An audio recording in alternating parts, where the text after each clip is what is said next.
Welcome back to Celebrity Radio. It's Alex Belfield talking to some of my favourite people and some of the most interesting people as well. And back on Channel 4 tonight, back for a new series called The 3 Day Nanny. It's been hugely popular in the past. Kathryn Mewes is the lady who is the nanny who is saving parents' lives. How are you, Kathryn? Hello. Hi there. Hi, Alex. Congratulations. Firstly, you're about to have a baby yourself. Yes, that's right. That's right. 11 days till due date. So... yeah, about to become a mum, a whole new adventure. Well, I guess this is the point where the proof is in the pudding. We'll find out whether what you say is true in about 2 to 3 years' time, won't we? That is exactly it. That is exactly it. I was asked about it just this morning. Are you going to raise your children like you do on the TV? And I said, I'll probably aim to get it right 50% of the time, Alex, because the other 50%, I think my child needs to accept. It's called life. I don't have kids, and it's easy to sit here and cast judgment, as it is easy for you. It seems to me that parents today make a bigger fuss about raising children than my parents made about me. Is that true? Yes. Yes, it is. It's very true. And I think there are lots of reasons for that. I think parenting has become an industry. Have you got the right buggy? Have you sorted out the nursery? Are you reading the right books? Is your child going to the right school? Do they play the right musical instrument? It goes on and on and on. And I think there is a lot of pressure now on parents that there never was when I was growing up, when you were growing up.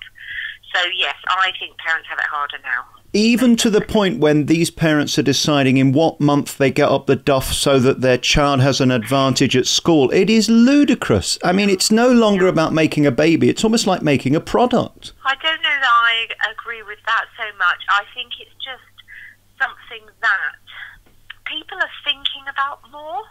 And by that, I mean, I think people are planning families, which I don't think they ever did years and years ago. I think they just fell pregnant, got married and we fell pregnant. Oh, probably a bit soon. Or, it was a bit of a surprise, but we'll cope, we'll manage. And I just think people are now organising family life and starting a family around their careers and their lifestyles. I don't think that's necessarily wrong. I just think it's a different way of doing it. I get that. Then I also see that kids today can't play by themselves. Whenever I go to my friends who have children, I have to sit and play with the kids 24/7, and we never get to the end of a sentence. In my day, I was in my bedroom, I'd got collections of this, that and the other thing. That's changed as well. Yeah, it has. And I believe that is because today we are over-parenting. So I don't think that our parents felt guilty when they said, go play in your room, go play in the garden, I've got Auntie Flo coming round for a cup of tea. Whereas I think now there is a lot of pressure to be seen to being the perfect parent, to always be engaging with your child and always involving them. But when you do that, you do make a rod for your own back. So it's about getting a fine balance, a very fine balance between I'll play with you now, or Uncle Alex will play with you now, but, there's going to come a time where you go and play on your own because I want to chat to Uncle Alex. Yeah, exactly. Right, let's start at the beginning. It never did me any harm, is a saying that my parents always said about theirs and I've said about mine. Is that now old-fashioned and verging on abuse? Because a clip round the ear just is not acceptable, is it, today? I don't think it's ever been acceptable. The other thing is, did it do you any good? No, it certainly didn't. Did it make you a better person? No. Right. So what are the alternatives? That's what I'm asking. Right, okay. So I truly believe in life, Alex. The worst thing to be in the world is ignored. I would much rather have a row with someone than be ignored by them. And therefore, every child I've ever worked with knows very quickly if they've disappointed me, they need to spend time on their own. Or if they aren't listening to me, they need to go and sit on their own until they are ready to listen. So I believe that is a harder form of punishment than ever being smacked, because you have to go away and think about it, and you end up feeling quite rotten, and then you feel remorse, and that's what you want the child to feel, because that's how they learn right from wrong. Yes, it's the same principle that BBC managers had with me when I was there for 15 years. Just sort of ignore him and he'll behave himself. Doesn't always work. What's the biggest mistake parents are making today? Is it that they're too sort of hypersensitive? It seems to me that we've got buttons for this and we've got radio systems for that and breathing apparatus for this and mats for that. Again, it's much more complicated now having a baby. Does that help? No, I don't. I don't think it helps at all. I think parenting is being overthought way too much now. It really is, and I think because of all of the media and the TV shows and the books and the chat rooms and everything else you can go to give you advice on being a perfect parent puts a lot of pressure on. And I think we're all trying to be so perfect that I think a big flaw is parents are shying away from using their natural instincts and having the confidence just to sometimes say no. Right. And I think that's where a lot of parents are going wrong now, and that is, don't feel guilty about disciplining. It's just a hard bit of parenting. You have to do it. And use your guts and just get on and do it and follow it through. And that seems to be what I am helping parents with more and more and more. And can I ask a very direct question? Is that should I be making a baby to create a best friend? Have you not got one then? Well, no, not really. Have you seen my face? No, I'm just curious. It seems like all these parents today want a best friend in their child, and I didn't think that was the point. Yeah. I don't think it's so much wanting a best friend. I think parents live in fear of their children not liking them. And that's I've got interesting. I've got something to say loud and clear. Everyone out there can remember the time where their parent disciplined them and they didn't like them. But you get over it and you move on. And it's not about not liking your parent, it's about not liking the fact they've disciplined you. So I do find that most parents I work with say, oh, but I've been at work all day and I don't want them not to like me. And my whole thing is, the minute your child is born, it will love and like you unconditionally as you do them. Unless something awful happens. But what you do need to work on is, there is something you need to earn, and that is respect. And you will not get it from your child unless you discipline them. It amazes me that what you're saying is still revolutionary, yet the principles have never changed since we had our first baby with Adam and Eve, really. I mean, these are just founding principles of humanity, aren't they? Absolutely, absolutely. But then, as a parent, emotion gets in the way and life gets in the way, and we overcomplicate it and we compare ourselves to others and we judge others, and it all becomes so much more than it needs to be. You've mentioned that a lot, the competitive side of being a parent. Is that a huge problem now, brought on, I would think, by Facebook? It seems to me when I look down my timeline that all these parents are trying to brag that they've got the smartest, cutest, cleverest, fastest, brainiest, most beautiful child in the world. And again, that's putting an added pressure on the child that it doesn't need. Yes, yeah, absolutely, absolutely. No, I think with technology now and all of these, what you mentioning Facebook and Twitter and everything, I think people just want to share their lives now. But to me, that's your child's life. Do you need to share it? I feel a bit peculiar about people posting things all over the internet about their children. I think that's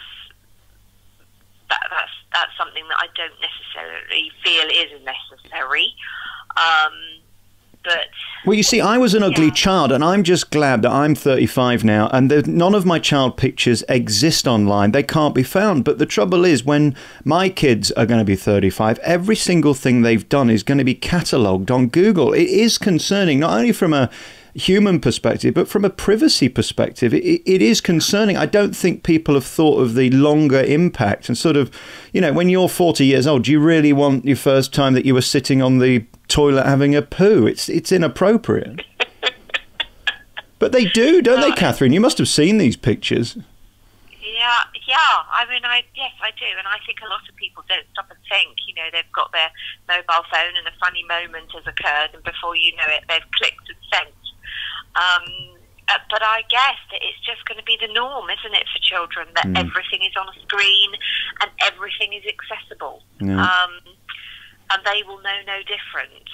Yeah, worrying. Two biggest things, finally, that I think parents have to deal with is eating and sleeping. Let's start with eating because we do that first. He doesn't want to eat that. He won't eat that. She won't do this. She won't do that. How do I get my child to eat a piece of cucumber if they don't want to do it? Yeah, well, you can't get anyone to chew and swallow, can you? It's something that they need to choose to do. And I deal with a lot of very difficult situations of families who have got themselves in a rut of child dictates meal. And meal seems to be a choice of 3 different things, and they rotate them on a weekly basis. On a weekly basis. I think it goes wrong when pressure is put on. So my whole thing about meal times is don't put pressure on. You know, I would never, Alex, if you and I sat down for a meal, I wouldn't say, oh, Alex, why are you eating the peas first? Why don't you eat your steak first? Or, you know, why have you got that much sauce? Or, I'm not going to eat, actually, Alex. I'm just going to sit and watch you. I mean, how many parents do that? Yes. I'm just going to sit here with a cup of tea and stare at you and remind you what's on your plate. I mean, if you put yourself in that child's position, you wouldn't like it. So why on earth? And I think that's what eventually happens. And the child thinks, I've done with this pressure. I'm not hungry anymore. Therefore, I'd like to get down. So I have observed that some parents do tend to escalate every situation until it becomes a screaming match amongst themselves. I guess there's a point where you have to walk away or shut up. What is the best way to de-escalate those sort of awkward situations? If you don't want to eat it, leave it. Is that the best thing to say? Yeah, I think it is. But like you've said, and I was about to say, yes, I totally agree, Alex, walk away. Right. Walk away. The amount of people that feel they have to stay in that room with the child. And, you know, years and years ago, the good old timeout phrase, it was introduced to parents because it was all about saying to a parent, you step out of the room before you lose control. Yeah. But actually, it's about parents going into timeout, not children. Yes. So my whole thing is, and I still do it, Alex, and I will be doing it when I have my child, and that is, if you wind me up, I need to leave the room because I refuse for something half my size, a fraction of my intelligence, to push my buttons. I'm sorry, I am leaving the room. So yes, when meal times become all a bit heated, I will instantly say, game over. We'll all scrape it in the bin and we'll look forward to the next meal. But finished, done. And they won't starve to death. That's what we need to tell ourselves, that missing one meal is not going to mean our child will die of hunger. Exactly. Right. I put a spin on that, Alex, and I say, in my brain, I don't say it out loud, but I go, brilliant, because you'll be really hungry for the next meal. It's a very good point. Yeah, right. Reverse psychology is always going to work, isn't it? Are we still a fan of the naughty step, by the way? Is that still appropriate? I don't like it, Alex. I don't like labelling children because I believe what you label, they will become. Right. So I don't like saying naughty. Okay. I think there is bad behaviour, but I don't think there are bad children out there, and I don't think there are naughty children out there. But as I said before, my whole thing is isolation. Go and sit on your own. So it's exactly the same principle. I'm just not labelling you and telling you that because you're 3, you've got to sit there for 3 minutes. Right. I'm saying you need to sit there, and once you have got cross and then calm down, then we'll talk about it. But stay in a separate room to me, please. Interesting. So it's all in the phrasing of it. Exactly. Right. I never want a child to feel that they're labelled. I just don't like that at all. And then, of course, very finally, sleeping is the big thing that drives most parents to verge of insanity. I've seen very close friends of mine literally have breakdowns over it. I think when we say, Alex, we remember our childhood, we probably remember from age 5 or 6 up. Right. We don't remember the hard yakka that our parents had, that every parent has for the first year to 2 years, where, and and many parents will say it doesn't get easier because they end up becoming more defiant and push boundaries even more. Sleep is a hard one. 70% of my clients that come to me have got themselves in a right old stew and a right old mess over sleep. And eventually you get to a stage where you will do anything just to get some shut-eye. And that's where they're, all right, get in my bed then. Right. All right, I'll sleep on your carpet. All right, I've seen grown men get in cots. I had a wonderful, an absolutely wonderful tale of, it must be 2 years ago, I got an email from a gentleman through my website, and he was bragging. And he told me the company he works for and how much he earned and what car he drove, and I was reading it, you absolute arse. And I carried on reading, and he said, and this is where my son sleeps, and it was a beautiful, great, big king-size bed with his wife. And he said, and this is me. And he was curled up in a Thomas the Tank bed. And he said, you thought at the start of this email I had everything. At the end of the email, you realised I've not got a lot. Right. So I think you'll do anything just to get some sleep. Yeah. So you end up getting yourself in a right old stew. And the older children get, the harder it gets. You know, many people will say to me, I can't physically keep them in the bed. I can't strap them in it. So it does get hard. It gets very hard. And I really feel for people who've got themselves into such deprivation of sleep. And I see so easily how it can happen. I mean, and it does, again, the word escalate. Once you're tired, everything becomes bigger and worse than it really is. Yeah, absolutely. And you are so tired, you can't logically think how it could ever change. So you get yourself into a real, I call it, it's like a sleep debt. Right. You, when you've got a debt and you think, my God, how am I ever going to pay it back? When am I ever going to pay it back? And you get yourself into a flap. It's like that when you're deprived of sleep. When am I going to get sleep? Will I get 2 hours tonight? Maybe I'll get 1.5 hours before they wake me up. Or maybe if I get into bed at 8 o'clock, then I can have 2 hours before they wake up. And you start to try and claim back this sleep debt. And people just take it as that's their normal life. Yeah. So bringing this interview full circle, you claim within 3 days you can snap the child out of this behaviour, and it basically is persistence. That's what I learned from all of your programs, is that you have to stick by your guns, you cannot give in, don't lose your temper, just keep being persistent. Yeah, exactly. And that is the hardest thing in life, and that is to be consistent. Whether it is an exercise regime, whether it's a diet, whether it is your work, whatever it is, being consistent is something that I admire in people because it isn't easy. But yes, I do. I show parents every single week, if you can do something 3 days in a trot and you do it with confidence and positive energy, and your child believes in you and you believe in them, it will change.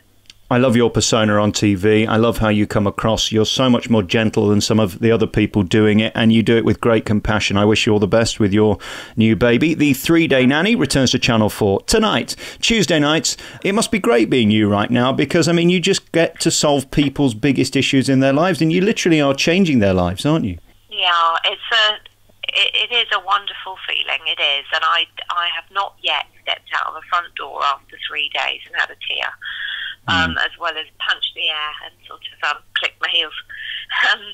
It's extremely rewarding, and I feel blessed that I have the ability to help parents. I do, and I think all the best parents out there, Alex, to me, are the ones that ask for help.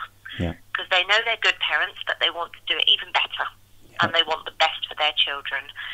So, yeah, I'm very lucky with the families I meet. Let's speak on the 28th of July 2017 and see how your toddler's doing. And if you need any help, give me a call and I'll see what I can do for you, Kathryn. How about that? That is great. I've got visions of you saying, just say to him, sit down, shut up. Go on the naughty step. Hey, listen, great to talk to you. I've loved chatting. Kathryn Mewes, the star of 3 Day Nanny. Thank you very much.